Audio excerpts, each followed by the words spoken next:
یہ ہے وقت میڈیا جس کے آپ منتظر ہیں، وہ بات یہ کہ دوستوں میں فخر کرنا چاہیے کہ ہم خانقاہوں سے اور درگاہوں سے منسوب ہیں۔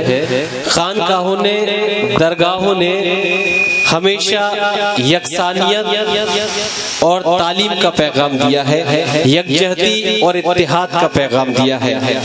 اسلام کا بھی یہی بنیادی پہلو ہے۔ اسلام کا بنیادی پہلو یکسانیت ہے، اسلام کا بنیادی پہلو تعلیم ہے۔ یکسانیت کی مثال اس سے آپ لگا سکتے ہیں دوستو کہ آپ قرآن میں جو ہمیں درس ملا، نماز پڑھنے کا جو حکم ملا، وہ جماعت کی شکل میں ہم لوگوں کو ملا۔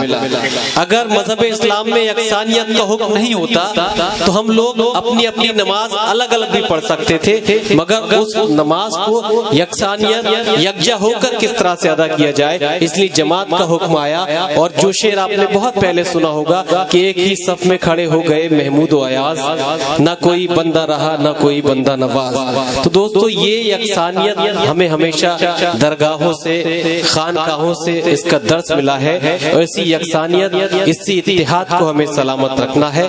مگر ایک شعر علامہ اقبال کا مجھے ذہن میں آتا ہے کہ منفعت ایک ہے اس قوم کی نقصان بھی ایک، منفعت ایک ہے اس قوم کی نقصان بھی ایک ہی سب کا نبی، دین بھی ایمان بھی ایک، حرم پاک بھی اللہ بھی قرآن بھی ایک۔ کیا بڑی بات تھی ہوتے جو مسلمان بھی ایک، کیا بڑی بات تھی ہوتے جو مسلمان بھی ایک، مگر حالات یہ ہے کہ فرقہ بندی ہے کہیں اور کہیں ذاتیں ہیں، فرقہ بندی ہے کہیں اور کہیں ذاتیں ہیں۔ کیا زمانے میں پنپنے کی یہی باتیں ہیں، کیونکہ تم تو سید بھی ہو مرزا بھی ہو افغان بھی ہو، تم تو سید بھی ہو مرزا بھی ہو افغان بھی ہو، تم تو سید بھی ہو مرزا بھی ہو افغان بھی ہو، تم سبھی کچھ ہو بتاؤ تو مسلمان بھی ہو، تم سبھی کچھ ہو بتاؤ تو مسلمان بھی ہو۔ دوستو بڑے شرم کی بات ہے، وہ قوم،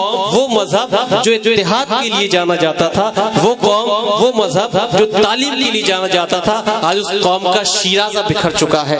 آپ بڑی خاموشی سے اپنا عالمیہ سماپت کر رہے ہیں، بلکہ آپ کو اس پر احساس کرنا چاہیے، آنے والی نسلوں کے لیے ایک پیغام دینا چاہیے کہ یہ جو حالات ہمارے بگڑے ہیں، ہمیں ان حالات کو کیسے سدھارنا ہے۔ میں چند دیر آپ سے تقریر کر کے میرا فریضہ مکمل نہیں ہوتا، بلکہ جو میں خطاب آپ سے کر رہا ہوں، اس گفتگو کو اگر آپ اپنے دل پر احساس کریں گے اور کوئی عہد، کوئی نہ کوئی وعدہ کریں گے اپنی قوم کی ترقی کے لیے، اپنی آنے والی نسلوں کی ترقی کے لیے، اپنے حالات کی ترقی کے لیے، تو واقعی اس محفل کا حق ادا ہو سکے گا۔ حالات یہ بن چکے ہیں قوم کے، اور میں چاہتا ہوں یہیں سے آپ کی تائید آنی چاہیے، جو خاموشیاں ہیں آپ کے مجمع میں، تمام مجمع اپنی زوردار تالیوں سے اپنے تائید کا اظہار کرے گا۔ حالات اس وقت ہماری قوم کے، مسلمانوں کے یہ بن چکے ہیں کہ ذرا سی بات کیا کہی خفا سے ہو کے رہ گئے، ذرا سی بات کیا کہی خفا سے ہو کے رہ گئے، خدا نے حسن کیا دیا خدا سے ہو کے رہ گئے، ذرا سی بات کیا کہی خفا سے ہو کے رہ گئے، خدا نے حسن کیا دیا خدا سے ہو کے رہ گئے۔ جہاں میں ایک مثال تھی ہمارے اتحاد کی،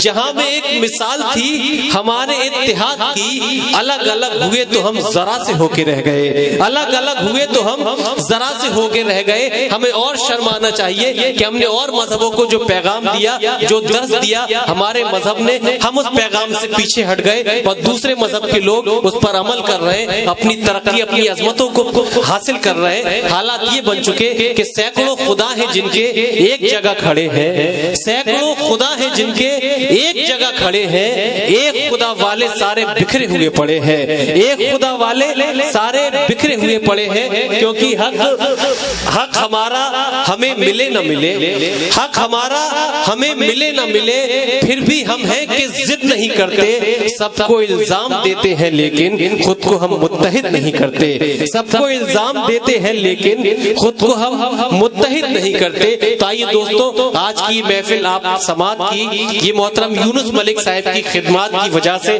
آج ہم سب لوگ یکجا ہیں اور یہ اس کے موقع پر بہت خوبصورت محفل جسے آج محترم ظفر ملک صاحب جو ان کے صاحبزادے محترم ہیں اس روایت کو برقرار رکھا. تو ضروری ہے کہ جو گفتگو میں نے اپنی قوم سے آپ لوگوں سے کی آپ اس پر عمل کیجئے.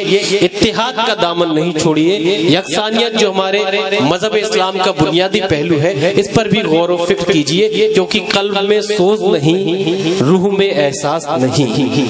قلب میں سوز نہیں روح میں احساس نہیں. کچھ بھی پیغام محمد کا تمہیں پاس نہیں. ہمیں فخر کرنا چاہیے ہمیں گرو کرنا چاہیے کہ ہم اس رسول کی امت سے ہیں جن کو وراثت میں ملا خوش اخلاقی جینے کا سلیقہ بلند کردار عاجزی ایمانداری صداقت شرافت اور ان تمام خصوصیات کی وجہ سے. جب ہم نے ان تمام خصوصیات کا دامن پکڑا تو ان خصوصیات کی وجہ سے ہم نے آدھی سے زیادہ دنیا پر حکمرانی حاصل کی تھی. مگر آج حالات یہ بن گئے ہیں کہ افسوس کی بات ہے آج مسلمان کو دیکھا جاتا ہے تو حقارت کی نظر سے دیکھا جاتا ہے دہشت گرد یا شر پسند کی نظر سے دیکھا جاتا ہے. اس کے اصل ذمہ دار ہم ہیں. ایک بہت چھوٹا سا ایگزامپل اگر آپ کے دل پر اثر کرے تو اس پر غور کر لیجئے گا. ہندی سینما کی بات کریں تو آپ کو بہت ہم سب کو شرم آنی چاہیے کہ آج ہندی سینما میں بھی مسلمان کا کردار ایک زمانہ تھا کہ اگر کوئی مسلمان کا کردار دکھایا جاتا تھا ہندی سینما میں تو ایک ایسا انسان جو کسی کا چچا ہوتا تھا جو کسی کا بھائی ہوتا تھا جو بہت نیک دل انسان ہوتا تھا ایسا کردار دکھایا جاتا تھا. مگر آج حالات یہ بن گئے ہیں کہ آج مسلمان کا کردار پیش کیا جاتا ہے تو اس انسان کو پیش کیا جاتا ہے جس کے گلے میں جالی دار بنیان اور سر پہ ٹوپی ضرور ہوتی ہے مگر وہ نہایت ہی مکار اور جھوٹا انسان ہوتا ہے. اس کے اصل ذمہ دار ہم ہیں. ایسا نہ ہو حالات پہ پچھتاؤ کسی دن ایسا نہ ہو حالات پہ پچھتاؤ کسی دن بہتر ہے کہ تم خود ہی سنبھل جاؤ کسی دن. ایسا نہ ہو حالات پہ پچھتاؤ کسی دن بہتر ہے کہ تم خود ہی سنبھل جاؤ کسی دن. ہر روز یہ کہتے ہو کہ حالات برے ہیں ہر روز یہ کہتے ہو کہ حالات برے ہیں. حالات کی گتھی بھی تو سلجھاؤ کسی دن حالات کی گتھی بھی تو سلجھاؤ کسی دن. اور گتھی اس طرح سے سلجھے گی کہ جب میں نے عرض کیا کہ آپ اگر یکسانیت کا دامن تھامیں گے آپ یکجہتی کا دامن تھامیں گے آپ اتحاد اور تعلیم کا دامن تھامیں گے تو آپ انہی عظمتوں کو حامل کریں گے جن عظمتوں کے آپ لائق ہیں. تعلیم کی بات کی جائے اپنی گفتگو کو یہی میں مکمل کرنا چاہتا ہوں. تعلیم کی بات کی جائے اکثر و بیشتر میں یہ 4 مصرے پڑھتا آیا ہوں اور ان مصروں پر اگر آپ نے عمل کر لیا تو واقعی بہت خوبصورت آپ کی محفل اس عرس کی نسبت سے.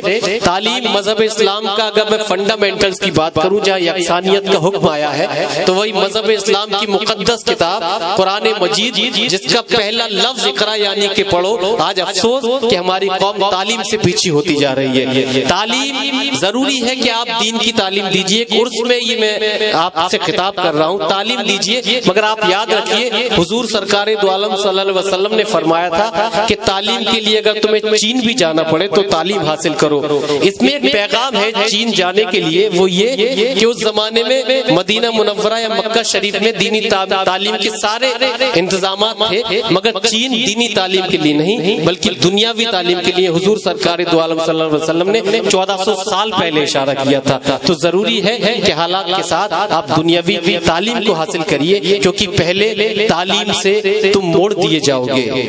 یہ 4 مصروں سے اپنی گفتگو یہاں مکمل کرنا چاہتا ہوں پھر ایک خوبصورت نعت اور آپ سماعت کریں گے. مگر جو بھی میں نے آپ سے خطاب کیا جو میرے دل کے جذبات تھے ان جذبات کی تائید آپ ان 4 مصروں کے بعد کر دیجئے گا جس سے مجھے احساس ہو جائے کہ واقعی یہ مجمع میرے اس خطاب سے تیار ہو چکا کہ ہم مشاعرے کو کیسے سماعت کرنا ہے. یہ میری آپ سے دستبستہ گزارش کہ پہلے تعلیم سے تم موڑ دیے جاؤ گے پہلے تعلیم سے تم موڑ دیے جاؤ گے پھر کسی جرم سے تم جوڑ دیے جاؤ گے.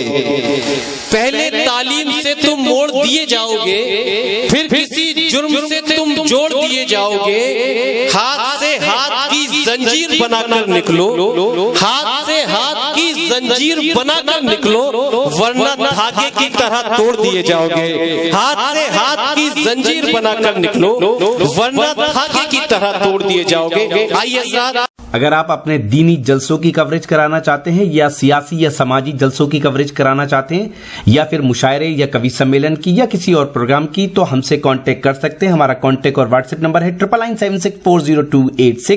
آپ اپنے دوست اپنے ہوسٹ شفیق خان کو دیجیے اجازت.